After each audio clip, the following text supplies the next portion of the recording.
Nina Parker was 38 years old when her brother chose their father's funeral to announce the sale of the family home. The chapel was full, over 40 people packed into dark wooden pews.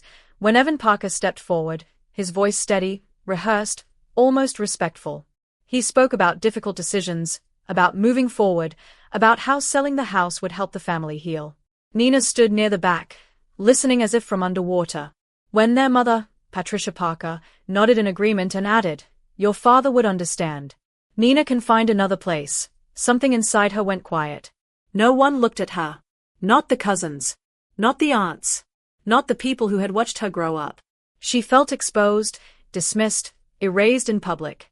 What they didn't know, what none of them suspected, was that the story wasn't finished. Before I continue, I need to ask you a quick favor. We're working toward our first 1,000 subscribers, and your support truly makes a difference. If you haven't already, please subscribe to the channel. It's completely free, like this video, and tell me where you're watching from. That single click helps this channel grow and allows me to keep bringing you stories like this. There was something their father had arranged years earlier. Something hidden. Something deliberate.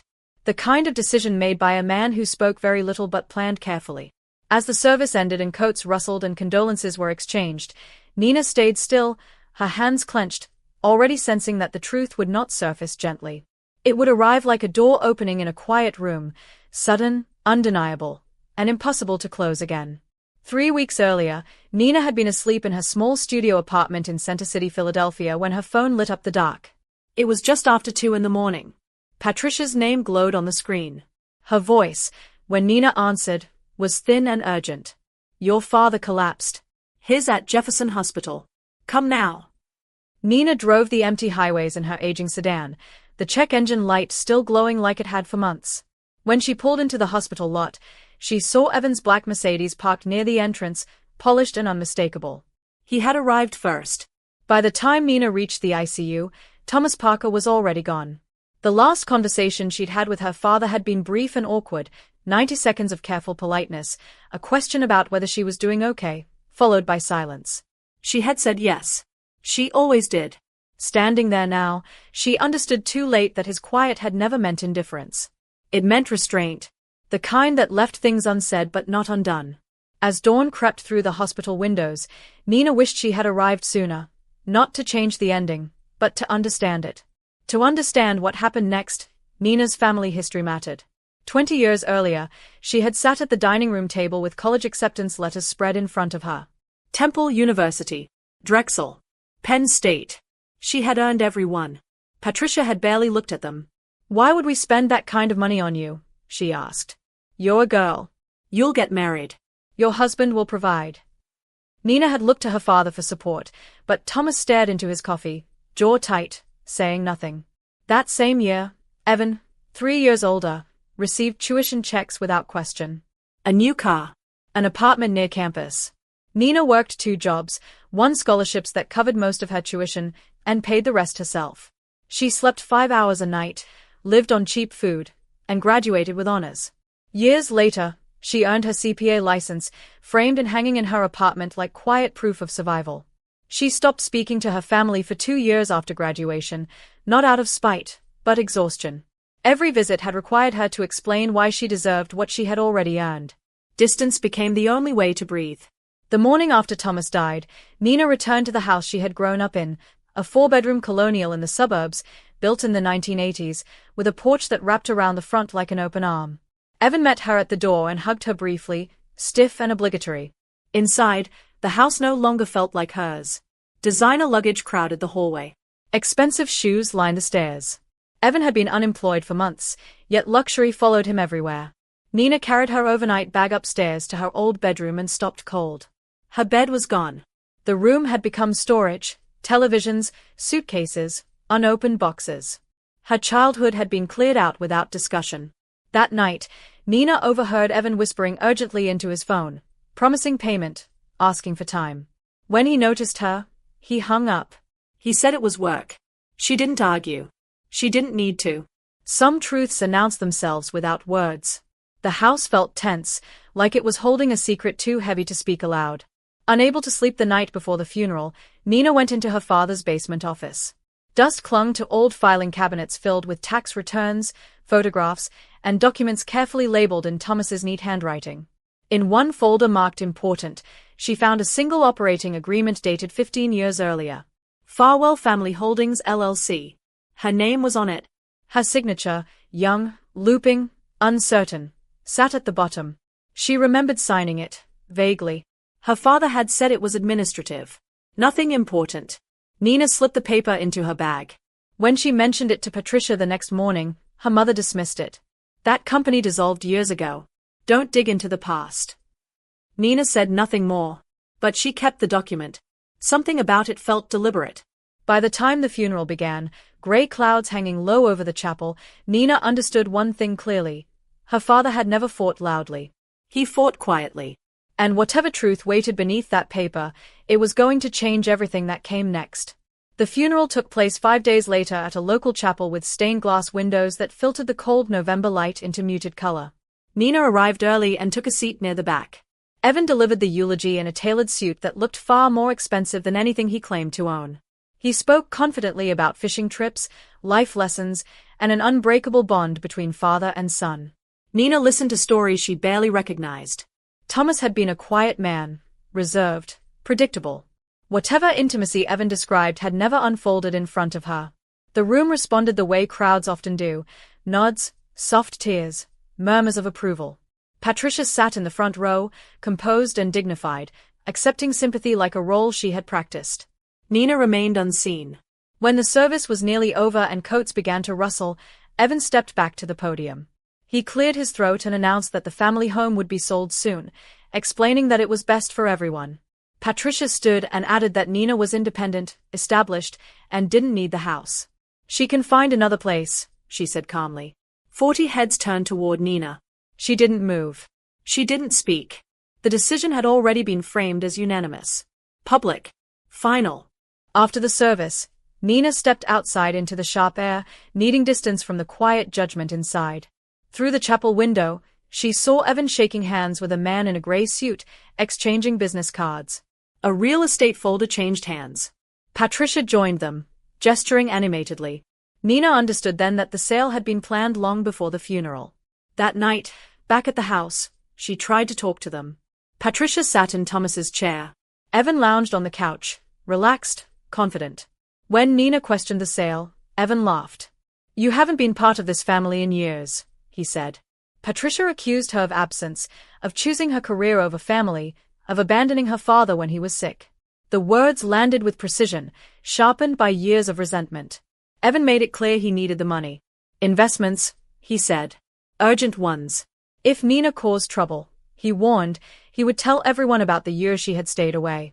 It was a threat wrapped in truth. Nina left the room without replying, but she didn't leave the house. She stayed awake all night, replaying the conversation, her thoughts circling one thing: the document in her bag. The paper her father had asked her to sign without explanation. 3 days after the funeral, Patricia called a family meeting. 15 relatives crowded the dining room. The house felt smaller with them all inside, heavy with expectation. Patricia explained the estate as if it were already settled. The house, worth around $800,000 at the time of Thomas's death, would be sold. Debts would be paid. What remained would support her retirement. When Nina asked to be included in the decision, she was met with polite dismissal. Evan slid a document across the table toward her. A disclaimer. Signing it would formally remove any claim she might have to the house. "You don't have one anyway," Evan said. "This just keeps things clean." When Nina hesitated, Patricia leaned forward and repeated the threat. Everyone would be told what kind of daughter she had been. Silence followed. Eyes watched. Nina asked for time. Evan gave her 24 hours. That night, back in her apartment, Nina considered signing. It would end the conflict. But she couldn't ignore the sense that something was being taken from her without honesty. She pulled out the LLC document again and noticed details she hadn't before: state filings, formal language, precision. It didn't look careless. It looked intentional. The next morning, Nina called the number listed in her father's address book. Arthur Levin answered. His office was downtown, lined with dark wood and shelves of legal volumes worn smooth by decades of use. He listened without interruption as Nina explained what she had found. When she slid the LLC document across his desk, his expression changed. recognition, followed by relief. "Your father asked me to wait for you to come," he said. Arthur explained calmly that 15 years earlier, Thomas had transferred the house into Farwell Family Holdings LLC. The company owned the property, not the estate. Nina was the sole member. The documents were properly notarized, filed, and maintained every year since. Thomas had paid the fees himself. Nina sat very still as the information settled. Arthur explained why. Thomas had been concerned about Evan's gambling long before anyone admitted it out loud. He wanted the house protected. He trusted Nina. That trust had been quiet, but absolute. Arthur handed her a sealed envelope, written in Thomas's uneven handwriting. "He asked me to give this to you when it became necessary," he said.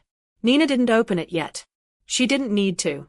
For the first time since her father died, she felt grounded.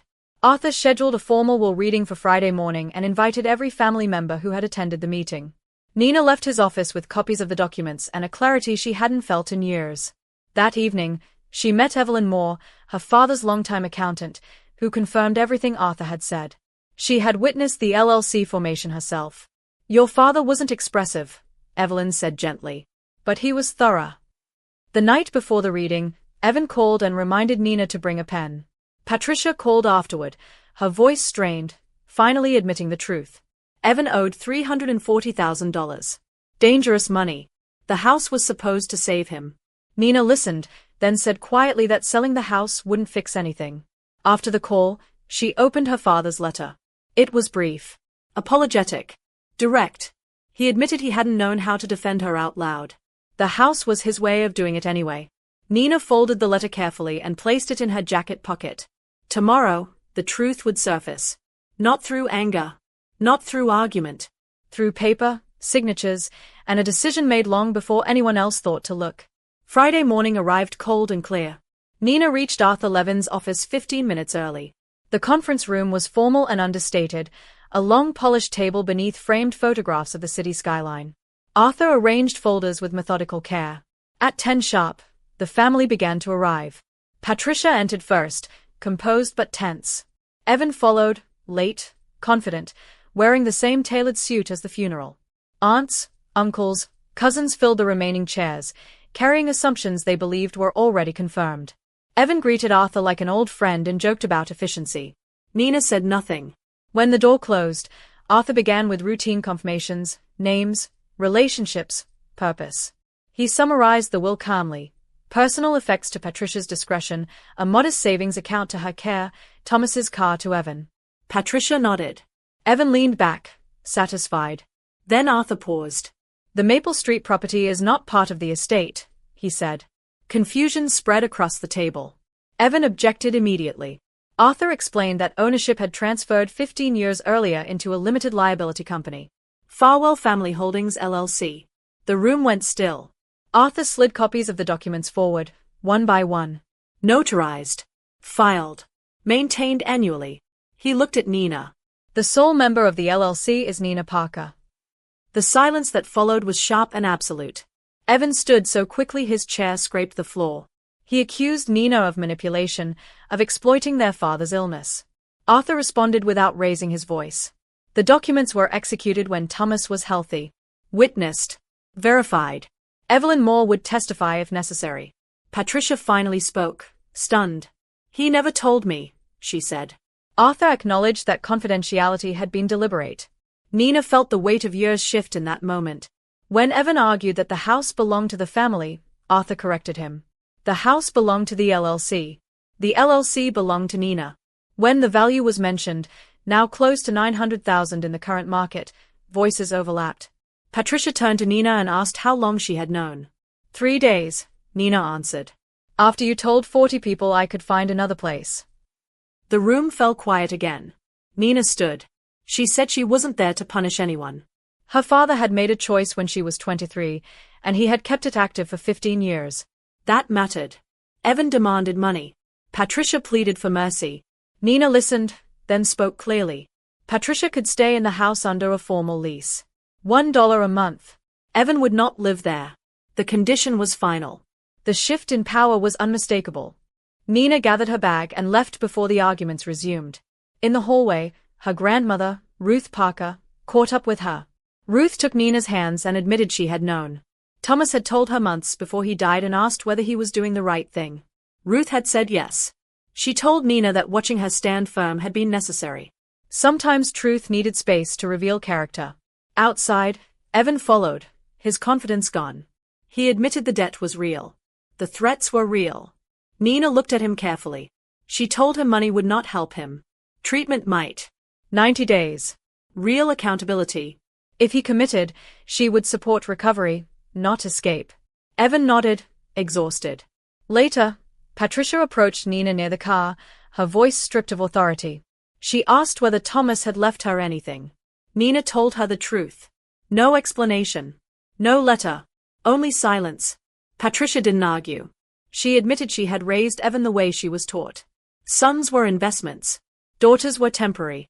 Nina replied quietly that survival and love were not the same thing. Patricia walked away holding her pearl necklace in her hand, no longer wearing it. The parking lot emptied. Nina sat alone for a moment before driving away, the weight of the past finally loosening. In the weeks that followed, paperwork moved efficiently. Arthur finalized filings. The keys to the Maple Street house were transferred legally. Nina held them for a long time before placing them on her kitchen table. She didn't move back immediately. She visited on weekends, clearing rooms carefully. Evan's belongings were boxed and stored in the garage. The bedroom was repainted a soft green, a color Nina had once wanted but never asked for. Patricia moved into the guest room quietly. The lease was formal. The peace was fragile but real. Evan entered a rehabilitation program in New Jersey. 90 days. No shortcuts. Nina sent one letter. 2 words. Ruth visited every Sunday with food and stories about Thomas's youth, about the ways men learned to love without language. Nina placed fresh flowers by her father's photograph. She discovered his favorite mug in the cabinet, ginger tea stains still visible at the rim. The house no longer felt like a battleground. It felt like something waiting to be repaired. Nina returned to the city during the week, keeping her apartment and her routine. She didn't rush reconciliation. Some wounds required time without pressure. The structure Thomas had built held. Quietly. Reliably. Just as he had intended. One evening, Nina sat on the porch as the sun lowered behind the trees, holding her father's letter, now creased from reading. He had written simply. He apologized for his silence. He admitted fear. He explained his choice. He trusted her with what mattered. Nina understood now that love did not always announce itself. Sometimes it documented itself, waited, and endured. Her relationship with Patricia remained cautious, unfinished. Evan still had weeks left in treatment. The future was not resolved, but it was honest. Nina no longer felt invisible. She had stopped asking to be seen. The house stood behind her, solid and unchanged, a structure built to last and protected long before it was threatened. Nina folded the letter and placed it back in her pocket. Whatever came next would be built the same way her father had built this, carefully, deliberately, without apology. As winter settled in, Nina found a new rhythm. During the week, she returned to her work in the city, closing audits and reviewing financial statements with the calm precision that had always anchored her. On weekends, she drove back to Maple Street. She fixed small things her father had postponed, loose cabinet hinges, a leaking faucet, a broken porch rail. Each repair felt less like maintenance and more like conversation. Patricia kept mostly to herself, respectful of boundaries that had never existed before. They shared meals occasionally, speaking carefully, neither pushing for forgiveness nor avoiding the truth. The house no longer echoed with resentment. It held quiet instead. Nina realized that peace did not arrive all at once. It arrived in increments, in a calm morning, in a finished repair, in a night without arguments. She stopped waiting for apologies that might never come. Instead, she focused on stability, something she had learned to build alone long before the house was hers. Halfway through Evan's treatment, Nina received a letter from the facility. It was short. He wrote that the program was harder than he expected, that he had spent years mistaking charm for control and money for worth. He didn't ask for help. He didn't ask for forgiveness. He simply acknowledged responsibility. Nina folded the letter and placed it beside her father's. For the first time, she felt no anger toward her brother, only distance and cautious hope. She understood now that accountability could not be transferred, bought, or inherited. It had to be chosen. Whether Evan chose it in the long term was not something she could manage or monitor. Letting go of that illusion felt like relief. Spring arrived slowly. The trees along Maple Street budded again, unchanged by the family conflict that had nearly hollowed the house. Nina hosted a small dinner for Ruth one Sunday afternoon. They ate at the same table where Nina had once spread college acceptance letters and waited for permission she never received. Ruth spoke openly about Thomas, his fear of confrontation, his belief that preparation mattered more than persuasion. He knew the world wouldn't be kind, Ruth said. So he made sure you were protected anyway. Nina listened, finally hearing her father clearly through someone else's voice. The past did not rewrite itself, but it softened at the edges. When Evan completed his 90 days, he called Nina once. He said he was continuing treatment, working with a sponsor, starting from zero. Nina told him that staying sober mattered more than proving anything. They did not discuss the house. That boundary remained intact. Patricia, for her part, began therapy at Ruth's suggestion. She never apologized outright, but her behavior shifted. Less control, fewer judgments, more silence. Nina accepted change without demanding confession. Some truths arrived late. Others arrived quietly. Both still counted. On the anniversary of her father's death, Nina stood alone in the living room and looked around the house one last time before locking up for the night. She no longer thought of it as something she had taken or won. It was something she had been trusted with. The walls held memory, not ownership. She realized then that her father's greatest gift wasn't the house itself, but the certainty he left behind. The proof that she had been seen, even when it felt like she hadn't. The structure he built had outlasted misunderstanding, pressure, and silence. It had done exactly what it was meant to do. Nina turned off the lights and stepped onto the porch, the door closing softly behind her. She didn't look back. The future no longer required permission or explanation. She had learned that strength didn't always announce itself loudly. Sometimes it worked quietly, signing papers, setting boundaries, waiting patiently until the moment arrived. Nina walked to her car with steady steps, carrying nothing she hadn't earned and nothing she needed to prove. The story ended not with victory or reconciliation, but with clarity. And that, she understood at last, was enough. Thank you for staying with this story until the end. If you've ever felt invisible in your own family, like no matter what you did it was never enough, I want you to know this. You deserve to be seen, and protecting yourself is not selfish. It's necessary. If this story meant something to you, please subscribe to the channel. It's completely free, and like this video.